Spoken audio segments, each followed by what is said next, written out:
Hello दोस्तों, this is Manish and you are watching elite Manish sir की classes. दोस्तों, English grammar की सीरीज में हम सब्जेक्ट और प्रेडिकेट को डिस्कस करने जा रहे हैं। जब भी हम कोई सेंटेंस या वाक्य बनाते हैं दोस्तों, तो हम जनरली पहले किसी व्यक्ति, जानवर, वस्तु या स्थान का नाम बताते हैं और फिर उस पर्सन, एनिमल, प्लेस और थिंग से संबंधित कुछ इंफॉर्मेशन देते हैं। अर्थात वाक्य बनाने के लिए हमें कोई ना कोई चाहिए होता है और जिसके बारे में हमें कुछ ना कुछ बताना होता है। सेंटेंस में आने वाले ऐसे पर्सन, एनिमल, प्लेस और थिंग जिसके बारे में हम कुछ बताते हैं, उसको सब्जेक्ट का नाम दिया जाता है दोस्तों। और ज़्यादातर केसेस में हम सब्जेक्ट का प्रयोग वर्ब यानी कि एक्शन वर्ड से पहले होते हुए देखते हैं दोस्तों। जैसे कि the girl was standing at the gate. यहाँ पर कार्य करने वाला व्यक्ति द गर्ल है दोस्तों। So the girl is the subject of this sentence.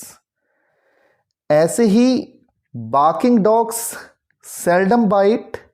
The subject barking dogs is coming right in the beginning. Other examples are nature is the best teacher, Delhi is the capital of India. In these sentences, subjects are nature and Delhi respectively. In 4 sentences में हमने देखा कि हमारा subject वाक्य के बिल्कुल starting में आ रहा है दोस्तों। लेकिन ऐसा पूरी तरीके से सर्टेन भी नहीं है कि सब्जेक्ट हमें स्टार्टिंग में ही देखने को मिले। कभी कभी जिस पर्सन, एनिमल, बर्ड, प्लेस और थिंग के बारे में हम बता रहे होते हैं, उसका प्रयोग हम वाक्य के बाद में भी करते हैं दोस्तों। इस केस में हमारा सब्जेक्ट लास्ट में आता है। For example, on the top of the hill lived a man. पहाड़ी की चोटी पर एक आदमी रहता था। तो कौन रहता था? एक आदमी। तो here a man is a subject. Here comes our pet dog. Who comes here? Our pet dog. So our pet dog is the subject here, friends. Some more examples are sweet are the usage of adversity. 10 miles away was the school. Last के 2 sentences में जो subjects हैं वो है the usage of adversity और the school। अपने इन 4 examples में हमने देखा दोस्तों कि subject doesn't come right in the beginning every time. Sometimes it comes afterwards और एट द एंड। सब्जेक्ट के बारे में जान लेने के बाद आइए अब प्रेडिकेट को समझते हैं दोस्तों। प्रेडिकेट सेंटेंस का वो पार्ट होता है दोस्तों जो हमें सब्जेक्ट के बारे में कुछ बताता है। अर्थात दिए हुए सेंटेंस में सब्जेक्ट को छोड़कर जो भी वर्ड्स होते हैं वो एक प्रेडिकेट फॉर्म करते हैं। और ज़्यादातर केसेस में प्रेडिकेट सब्जेक्ट के बाद ही आता है दोस्तों। आइए इससे संबंधित कुछ एग्जाम्पल्स पर नज़र डाल लेते हैं। I threw a ball to him. मैंने उसकी तरफ एक गेंद फेंकी। यहां पर फेंकने का काम मैंने किया है दोस्तों।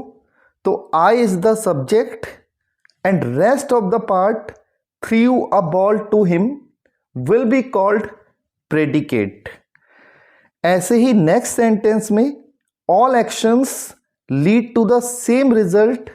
ऑल एक्शंस हमारा सब्जेक्ट हो गया और lead to the same result predicate. Other examples are the early bird catches the worm. Here the predicate is catches the worm.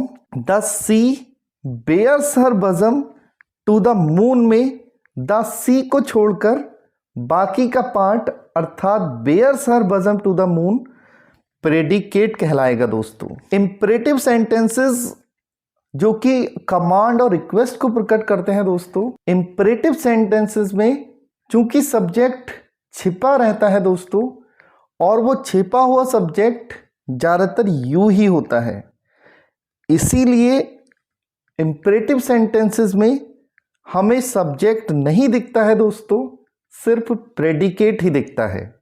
जैसे open all the doors and Windows, here open all the doors and Windows, ये पूरा part ही एक predicate है, subject you तो इसमें छिपा हुआ है दोस्तों।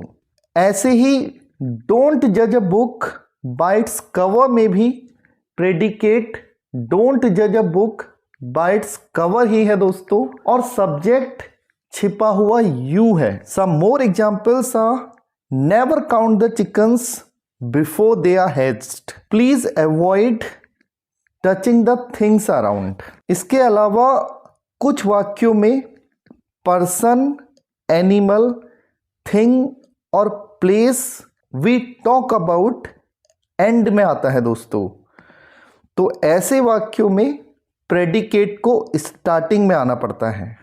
Examples are here comes the girl, यहाँ पर हियर कम्स प्रेडिकेट है और द गर्ल जिसकी बात हो रही है वो सब्जेक्ट है दोस्तों। Next one, in that old cottage lived an old woman, in that old cottage lived predicate है और an old woman subject. Some more examples are happy is the man and a barking sound I heard.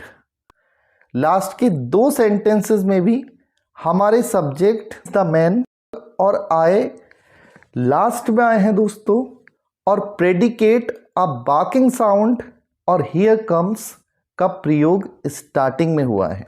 Subject और predicate के बारे में अच्छे से समझ लेने के बाद let's come to this exercise friends.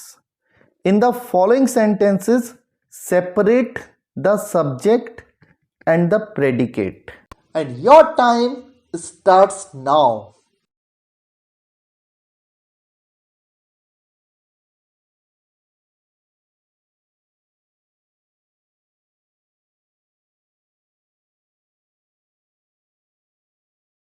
Time is over friends. Now here we have the slide with the correct answers. You can check your answers on your own, and with this I end today's class. Thank you very much.